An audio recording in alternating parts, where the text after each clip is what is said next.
All right, everyone. Thanks for joining me for the Coyote Radio Show and podcast. We just got back from a crazy week in Austin, Texas during South by Southwest. Had so much fun. There's music everywhere. We were invited down by Jason Hendrix, which I now consider a great friend. What a host. What a guy. Been on this great show at the Colton House under Meanwhile in Music. So if you don't already follow that, I got links in the description. Follow their pages, all the social media things. But we did four days of music basically during the days, and just absolutely packed it with talent, all different types too. It wasn't just like one style or genre. It was a wonderful blend of music. So yeah, I pretty much was there for the week, but in a few days I crammed in about 14 or 15 interviews, kind of down and dirty style. We didn't have a lot of time with artists because people are just coming and going crazy in all directions. But yeah, it was great to sit down and talk with several artists and kind of get where they're from, what projects they're working on, and kind of what their future plans were. So we kind of, grabbed the gist of it and went with it. So I hope you like these. We're going to roll them out. We're going to send a bunch of them out as fast as possible because we want this information to be current and up to date. But once again, hats off to Jason Hendrix, Meanwhile in Music. Thank you for inviting the podcast down. Hopefully we can do it again next year. And we love you, man. So, all right, let's go talk to some artists.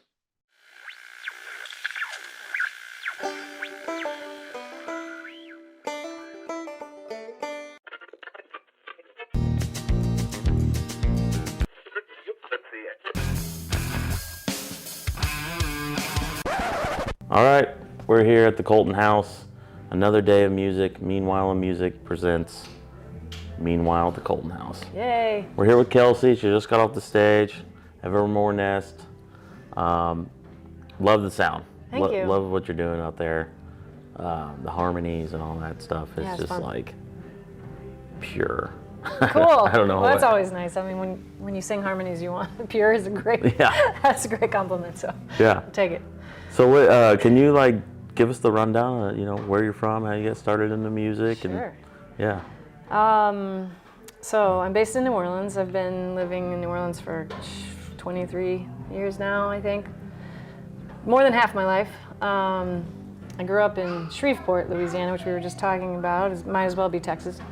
It's right there on the northwest corner of the state, and it's very different from New Orleans, and whole different culture there. And I grew up playing music, singing in the church choir. I was raised in the church, like most people are in Shreveport. And I think the church is really where I got into music because of harmony. Yeah. Like you just mentioned, that's like a huge part of what I love about music. That's how I learned partly how to read music, and so then I just played a few different instruments as a kid, and it was funny enough, I played trumpet for a long time. Mm-hmm. But then I learned with braces on, and then when the braces came off, I couldn't play anymore. Like my embouchure was ruined, and it ruined me. I was like 13, and I was so sad. But then I learned to play guitar, and I started writing songs. I was entering those years of reading confessional poetry in English class, and then deciding that I was full of feels, and I needed to express them. So that's kind of how that happened. And then I moved to New Orleans for college and never left. So yeah, I didn't really know that I would pursue music ever, but when I was in college, I started playing with people, and it just one thing led to another. Just kind of happened. Yeah. That's crazy too, because but well, I mean, New Orleans, I guess it's maybe not that crazy because it's such a rich music environment. Totally. Yeah. It's amazing. I love it there. So when did you figure out okay, I think I'm gonna pursue this hardcore? When did that click? I always knew that music was a significant part of who I was, and that there was a side of me that felt very moved to use music in some way. Like a calling, so more or less, I guess. But then when you're 18 and you're going to college, and your parents are like, well, what's your plan? You need a plan, and so I kind of put it out of my mind and thought, well, major in English, and then I'll maybe like be a lawyer or something. And then I still wrote songs, and my friends were like, hey, go play this open mic. At the time, there was this legendary coffee house called the Neutral Ground. They had a big open mic every Sunday, and I played, and then I was kind of hooked, you know. People were like, hey, you're good enough, we could do a monthly, and then, you know. Yeah, the feedback was so good. Yeah, the feedback was positive, so I was like, all right. And then, so then I just kept thinking, well, I'm sure I'll still have to find a job. I mean, I'm still thinking I've got to find a job. I don't think that ever leaves, you know? yeah. I don't think it does. But yeah, I just love it. I don't know, I love the road, I love meeting people, I love writing, and I do think that music is a healing modality. I think like that is something that we need for processing the things that happen in our lives, and Yes. listening to music is extremely meaningful, and writing it and performing it is too. And so yeah, I can't stop. The power of music. Yeah, I can't stop. Yeah. That's great. Yeah, I wish I was talented. Oh, I'm sure you are. I like music, but I can't play it, and that's probably why I think I like it so much. I just am fascinated what people can do, you know. Yeah. I can just scratch around the Well, edge. I am too. but- Like, I'm not much of a instrumentalist, you know. I mean, I know basic chords on the guitar, and then I write songs over them. So like, 3 chords and the truth. I tell you, whenever I watch really good people play an instrument, you know, like for instance, Will Kimbrough. I don't know if you know Will Kimbrough. He plays on all the Evermore Nest records, but like, he's just a wizard. And when you watch someone like who's really good at what they do what they do, it's mind blowing. Yeah. I love it. It almost makes. Yeah, there was times when I was growing up, and this is, you know, kind of naive to think, but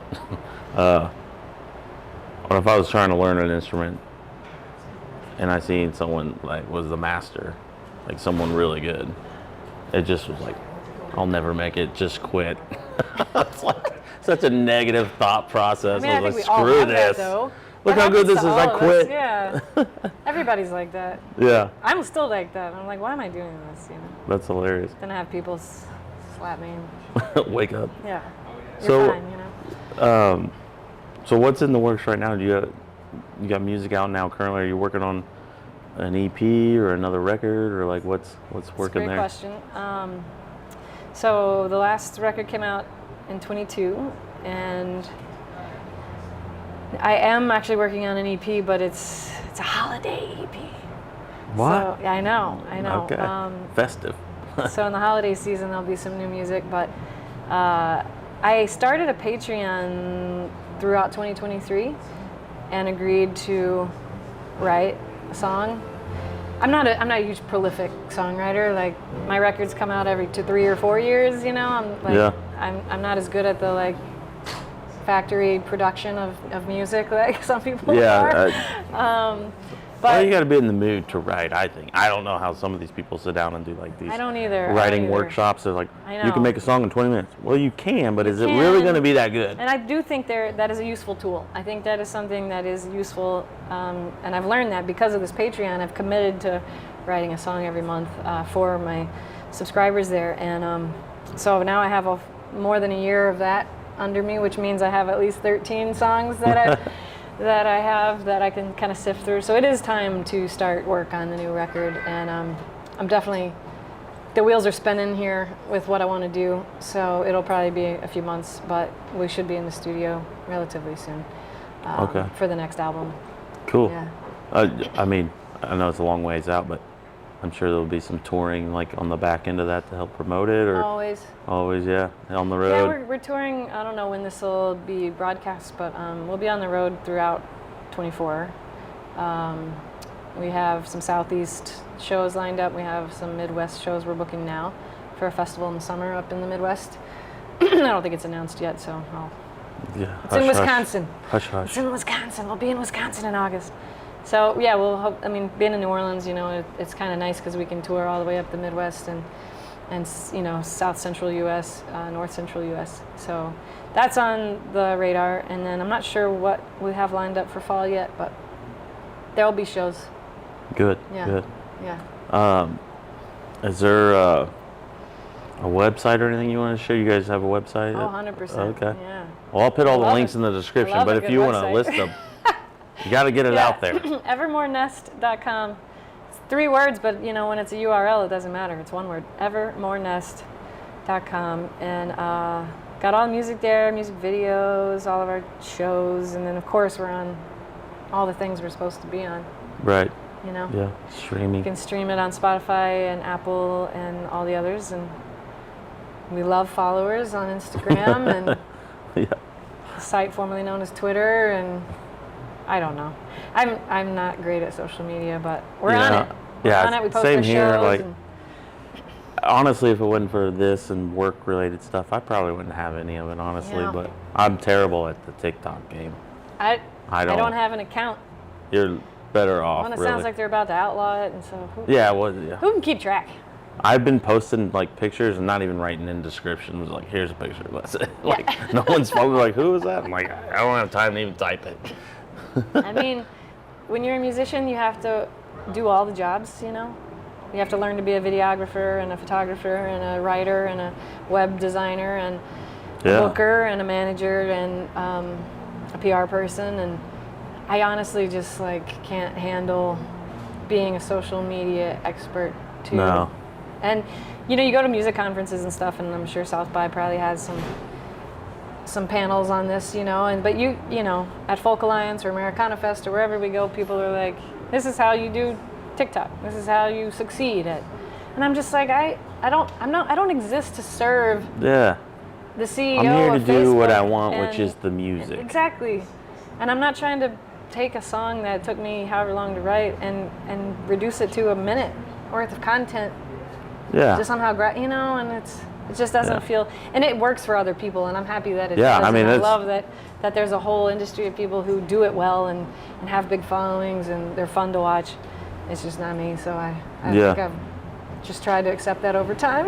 Right. Like, it is what it is, I've had some good friends and people that have been on the show that they flat out tell me, like, look, man, if I wouldn't have put this one thing on TikTok, I wouldn't have the support or following I have. And I was like, well, there is beauty in this there's value madness, for sure. but it goes a long way. But that's great. I'm glad to see that you guys are doing well and putting things together and going on tour and all that fun stuff. So, like I said, links are in the description. Cool. Thank you, Kelsey, for being here and being part of this. Appreciate it. Thank you. We'll connect more on the socials down the road, and I'll follow along. Sounds great. We're going to get back to the music. We still got a full day of music here today and tomorrow at the Colton House, so check out their website and social media too. So, All right. Sweet. Cheers. You got it. Cheers. Thank you.